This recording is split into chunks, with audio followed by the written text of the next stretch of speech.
Welcome back to another episode of Your Hope-Filled Perspective, where it's always our goal to restore hope, renew minds, and empower listeners to live in their God-given identity.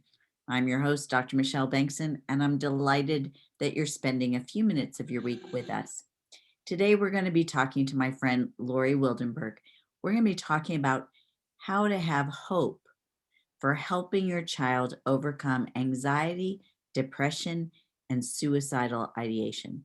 You all know that this is a topic near and dear to my heart, so I'm pleased to have Lori on the program to share today from her experiences. I want to start us off from Hebrews 6, verse 19. We have this hope as an anchor for our soul, firm and secure. Helping families create connections that last a lifetime is Lori Wildenberg's passion. Lori is wife to Tom, mom of 4, Mimi of 1, soon to be Mimi of 2, shares her stories of failures and successes in her books and talks to encourage and equip parents. Man, I wish I'd had Lori about 20 years ago. As a licensed parent and family educator, she leads the Moms Together Facebook group and page, and she hosts the Mom Together podcast. Welcome back to the program, Lori. Oh, I'm so glad to be with you again, Michelle. What a treat for me. Well, you know that this is a topic near and dear to my heart, both because I've lived it and written about it, but because I've treated thousands of kids over my career who have struggled with anxiety, depression, and suicidal ideation. And this is a topic, quite frankly, I don't think we talk about enough. But Lori, so often our passion comes out of our own hurts and trials. Will you share with our listeners a bit of what led up to you writing a book offering hope to parents of children who are struggling with anxiety, depression, and suicidal thoughts? Yeah. Again, how God seems to take our struggles and our suffering and use those so that we can help somebody else. And in the process, healing us a little bit more. Yeah. My youngest daughter, she helped me write the book, Messy Hope, and help your child overcome anxiety, depression, and suicidal ideation. And the reason that we wrote this book is because she has suffered from anxiety, depression, and she had an attempted suicide, a failed suicide attempt. Mhm. And, it's just really, these are really hard things. Yeah. But part of my daughter's healing and part of mine really has been that we've been able to reach out and help other people so that they, are able to either prevent or work through some really hard things.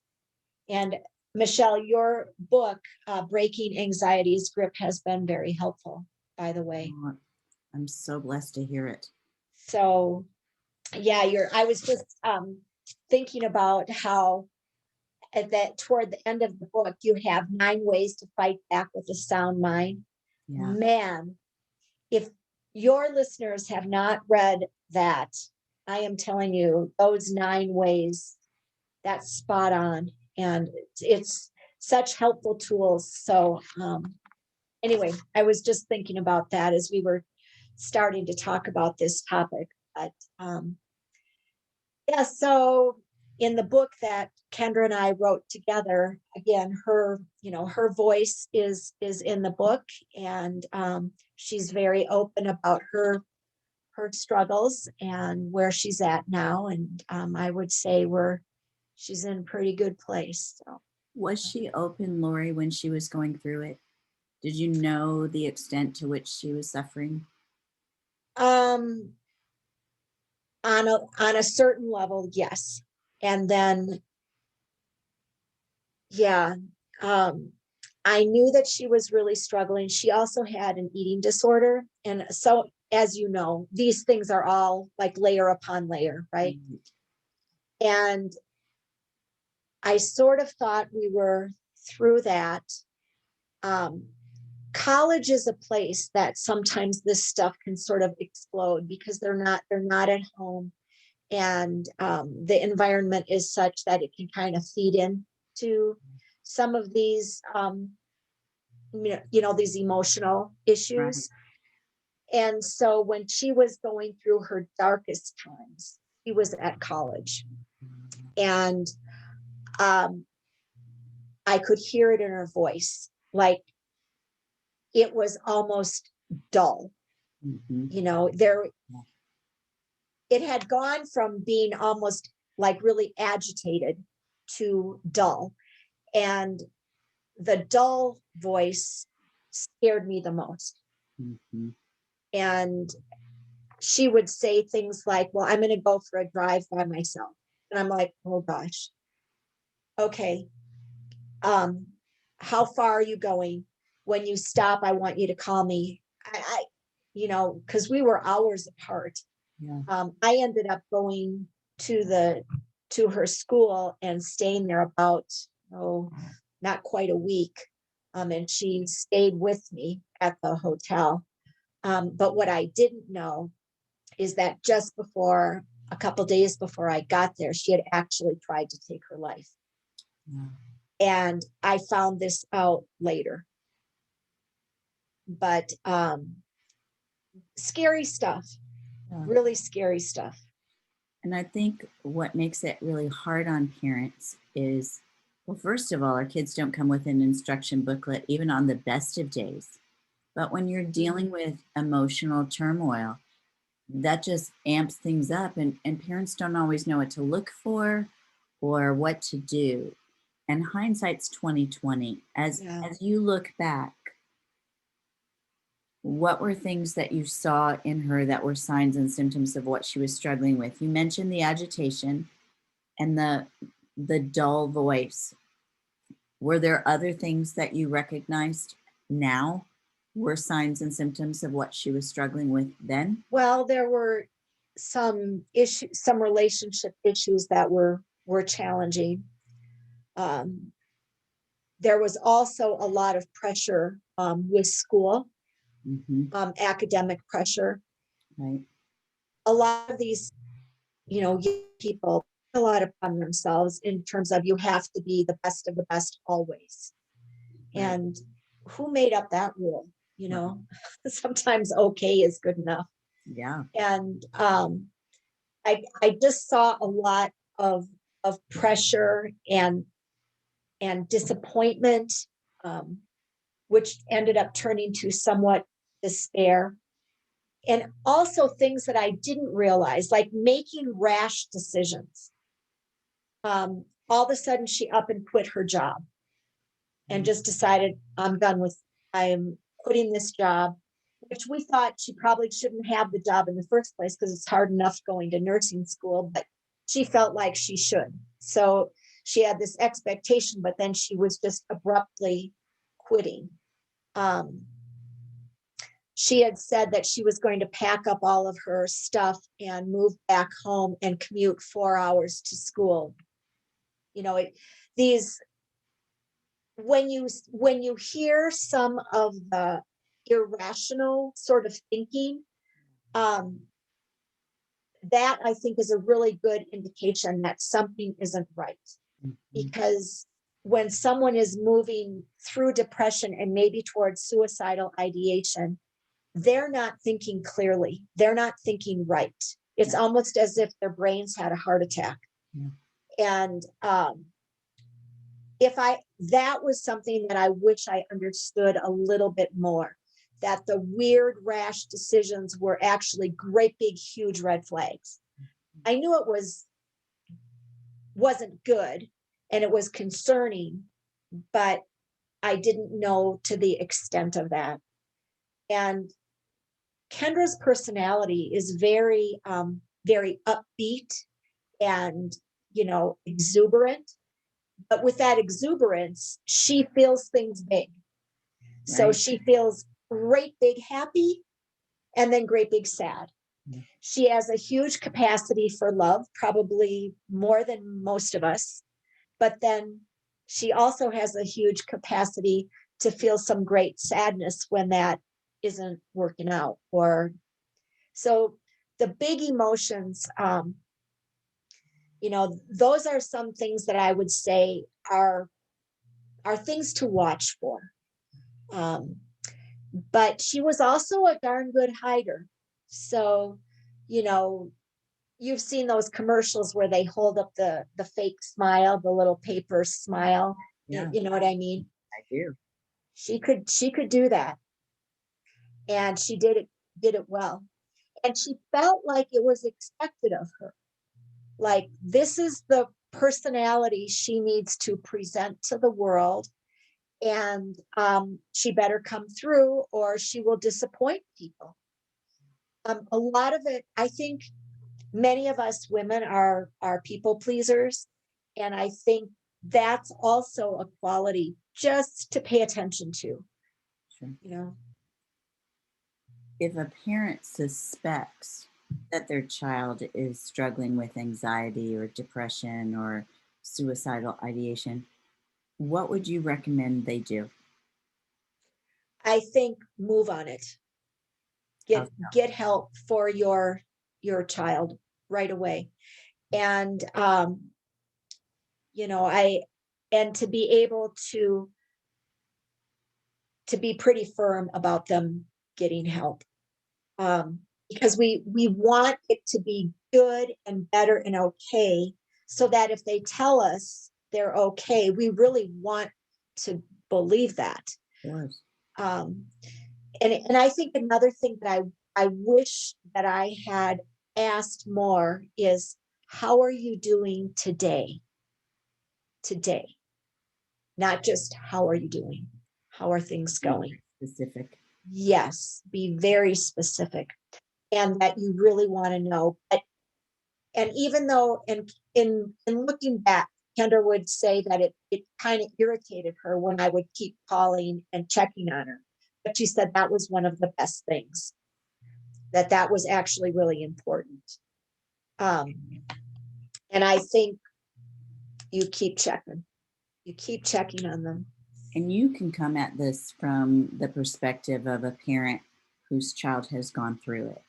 Mhm. When I come at it from a perspective of someone who's been in the mental health field for 30 years, what I want to tell parents in terms of what should you do if you suspect your child is struggling is to actually ask them, Oh, yes, them yes. if they've Ask them. ever thought about hurting themselves Yes. or others. Ask them if they feel worried or nervous or anxious. Ask them if they feel like their mood has gone down. In my practice, so many parents would say, well, I didn't want to ask the question about suicide because I didn't want to put it in their mind. So, as a clinician, let me tell you, you're not going to put it in their mind. Yeah. If they're struggling with depression, There. they've already thought about it. Yeah. And by you asking, it opens up a door for them to have an honest conversation. Yes. And quite frankly, sometimes that's enough to make those suicidal thoughts go away because now they can talk openly. They're not stuffing it, but Yeah. you've got to be willing to hear the answer and not freak out if they say, yes, I have thought about it. That's an Yeah. opportunity to establish a plan. That, Michelle, that's huge. That is one of the biggest things for sure. And being a parent in this situation, that question is scary It is. and it's awkward. Yeah. And you know, it's scary to step into that, but that is the best thing, because you're right, that opens that up.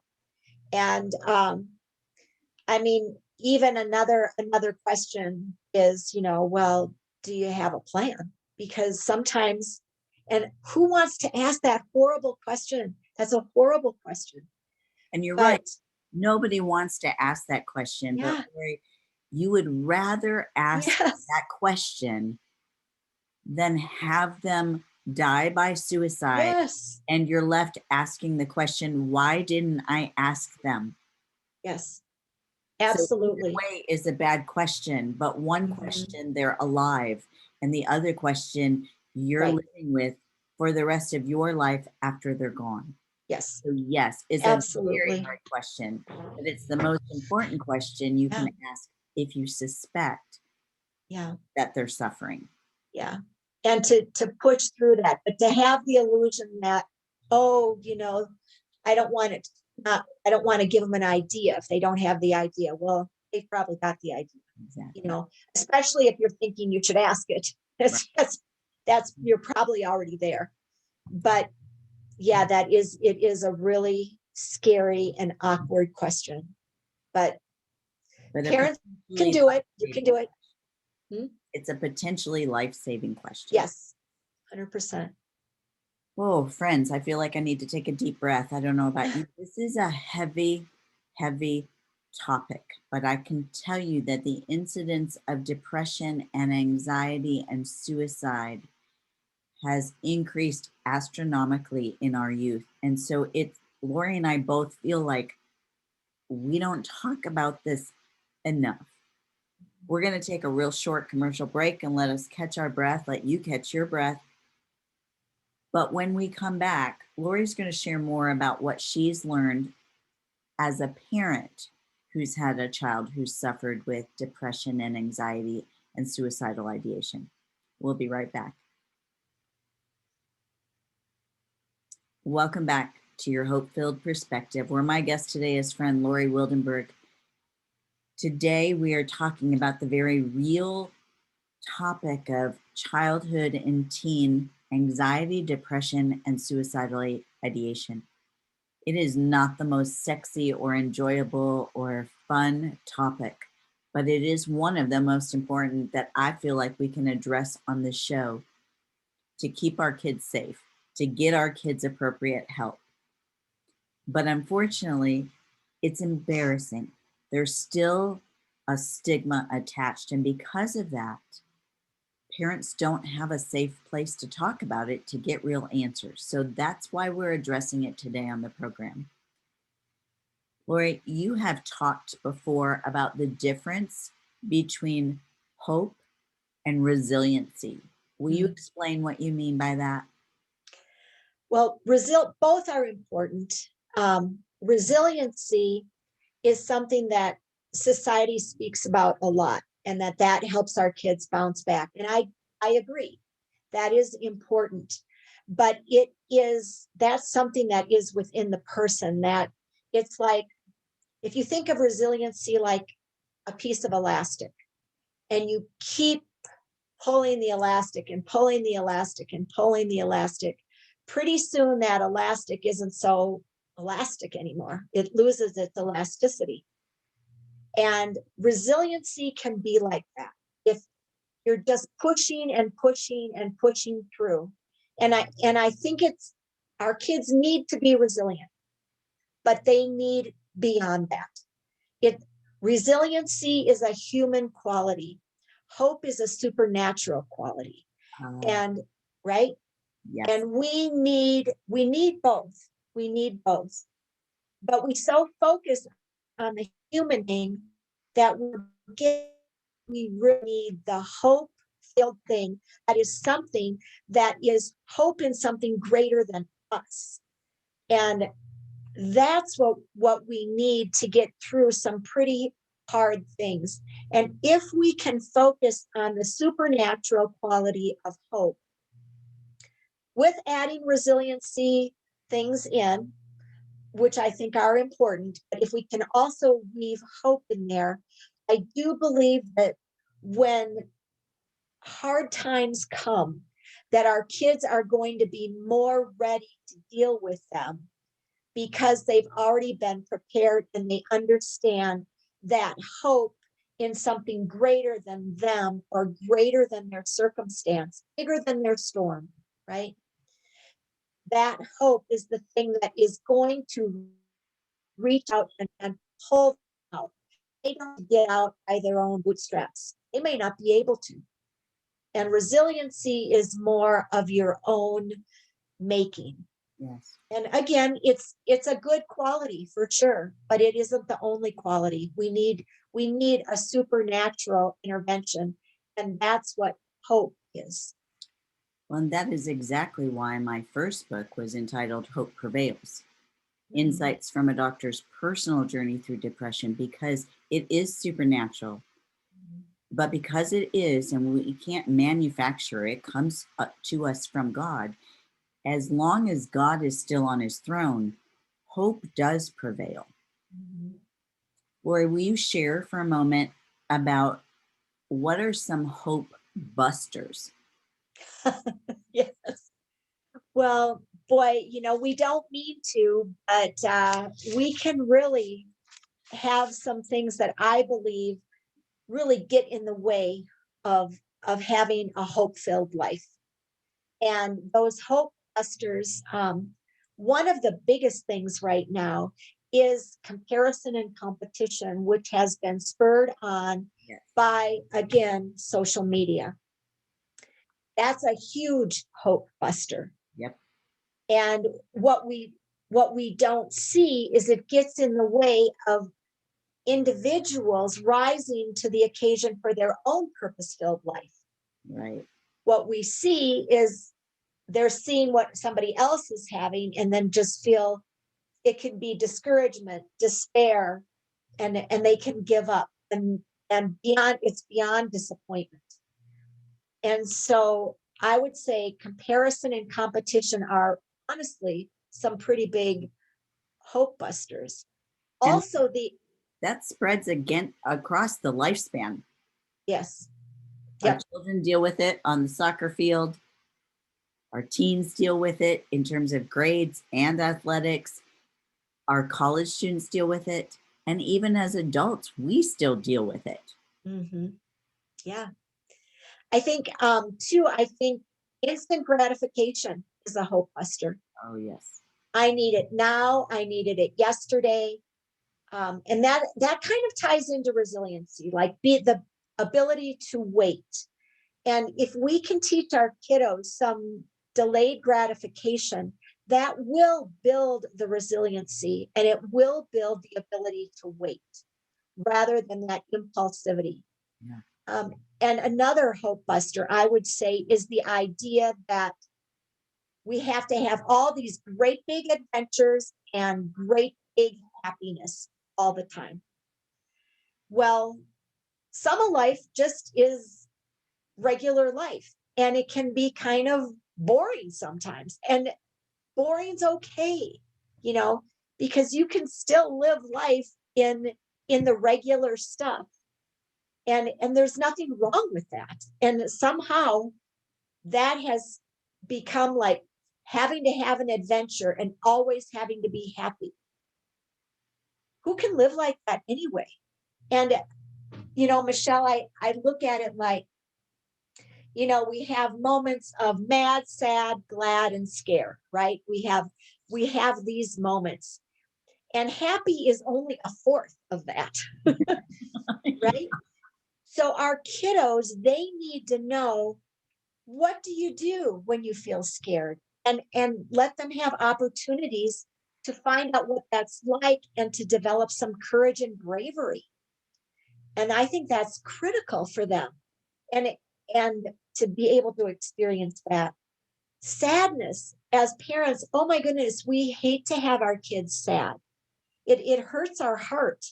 But yet, the beautiful thing of sadness is that it builds empathy and compassion in us because we understand what that is.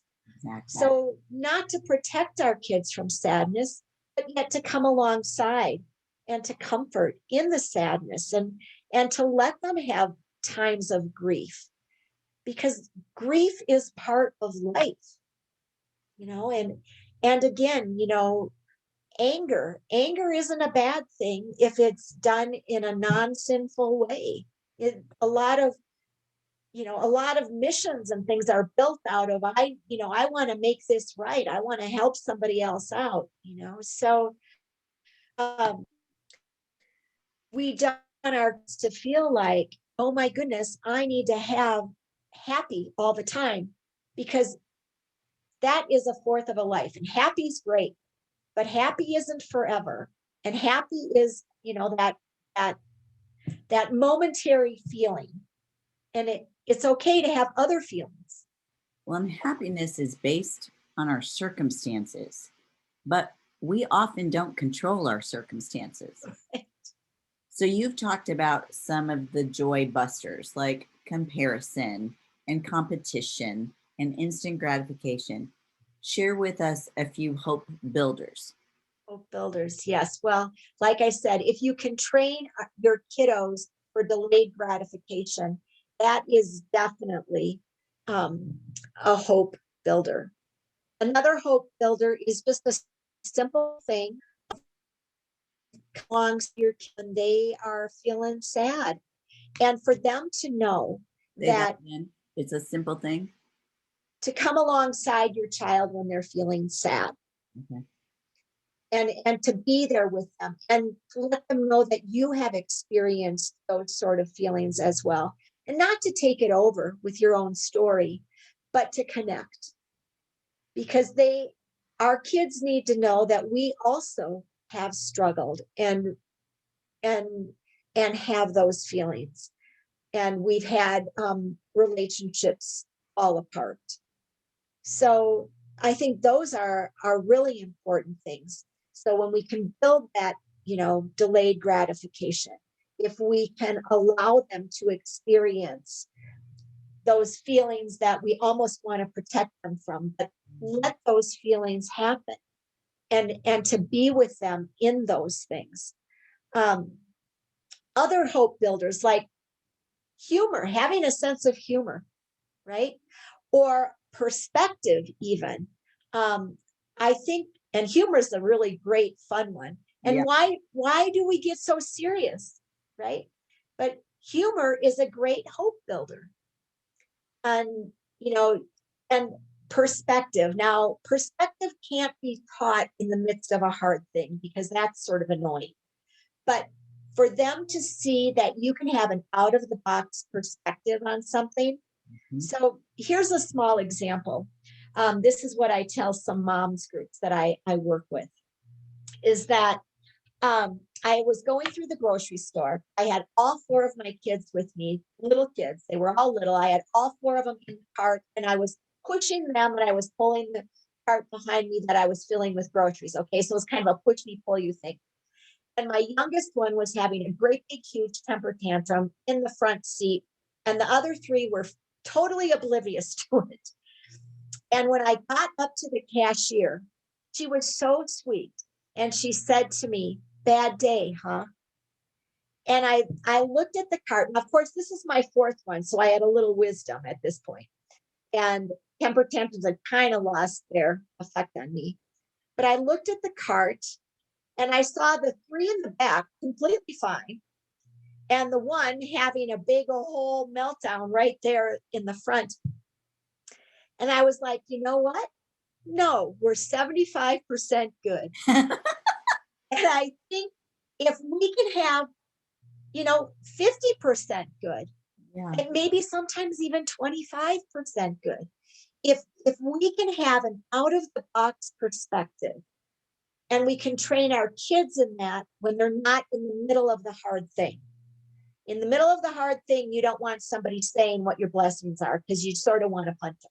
Yeah. But you know, but in the middle of it, that doesn't help. But as they are growing up, to have that out of the box perspective, um, and again, even a heavenly perspective. But once again, you've got to be careful with that. Right. You can't do it in the middle of the hard thing. Yeah, you My know, mother-in-law used to teach her boys that not every day is going to be 100% day. And that's there okay. you go. Yeah, sometimes you're 75% good. That's right. And Yeah, some days it's 20. yeah, yeah. Friends, we're going to take a real short commercial break, but when we come back, I'm going to ask Lori to share her hope-filled perspective with you. We'll be right back. Welcome back to your hope-filled perspective. We've been talking today about hope for parents whose children are struggling with anxiety, depression, and suicidal ideation. Lori, if a parent is listening today and they just know in their knower that you are talking to them because they either suspect or that they know their child is struggling with anxiety or depression or suicidal thoughts, what hope-filled perspective would you want to share with them today? Well, what I would share with them would be different than what I would share with their child. But with them, a hope-filled perspective would be that, as you have said, Michelle, God loves your kiddo even more than you do. He has a purpose for their life, and God's timing is perfect so that their suffering is not going to last forever. But at the same time, child may not have that perspective, Right. that hope-filled perspective. So to move on that and to ask those awkward questions that we had talked about earlier in the show. Make sure that you do ask, how are you doing today? Have you thought about suicide? Is that something you're thinking about? And if the answer is yes, ask that really awful hard question. Do you have a plan for that? And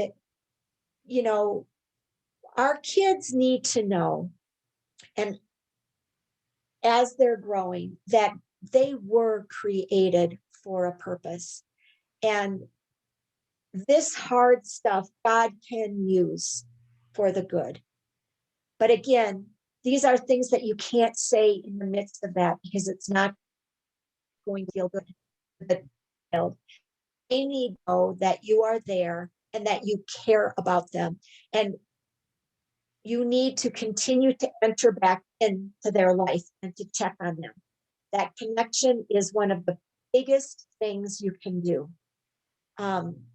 When they feel loved and they know that you are there for them and care for them, that is probably, of course, prayer and trusting in the Lord, but for them to see that you are continuing to pursue them when they are going through anxiety and depression is very important.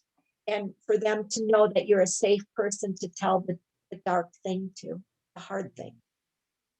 Thank you for sharing your wisdom. I'm sorry that you've had to go through this, but I'm grateful that God has used it to encourage other parents who may be going through this. Friends, if you're concerned about a child or a loved one, and yet you're not really sure if they're struggling with anxiety or depression, I've got plenty of resources on my website. I've got blog posts that detail signs and symptoms to look at. And we're going to put Lori's book, Messy Hope, in the show notes. So you'll be able to reference that as well. I want to leave you on a positive note. And that is scripture that comes from John 16:33. I have told you these things so that in me you may have peace. In this world you will have trouble, but take heart. I have overcome the world. And so while you might be experiencing trouble right now, while you might be struggling because a child is just breaking your heart when you see them struggle with depression or anxiety, know that it breaks God's heart too. But He's never going to leave them or you. He will never forsake them. And if you keep looking to Him for wisdom, He promises not only will He just give it, but He will lavish it upon you. Go to Him, turn your concerns over to Him, and that way you can possess peace even while you're walking your child through this. This has been another episode of Your Hope-Filled Perspective. If something in today's episode has encouraged you, or if you know someone else who needs to hear this, maybe they've got a child or a niece or a nephew or a grandchild or a student who they suspect is struggling with depression and anxiety, would you please share this episode with them? And it would mean so much to us if you would go to your podcast platform of choice, subscribe, rate and review this podcast so that we can share a biblically based, hope-filled perspective with others. Until next week, this has been Dr. Michelle Bengtson with your hope-filled perspective. May you make it a hope-filled week.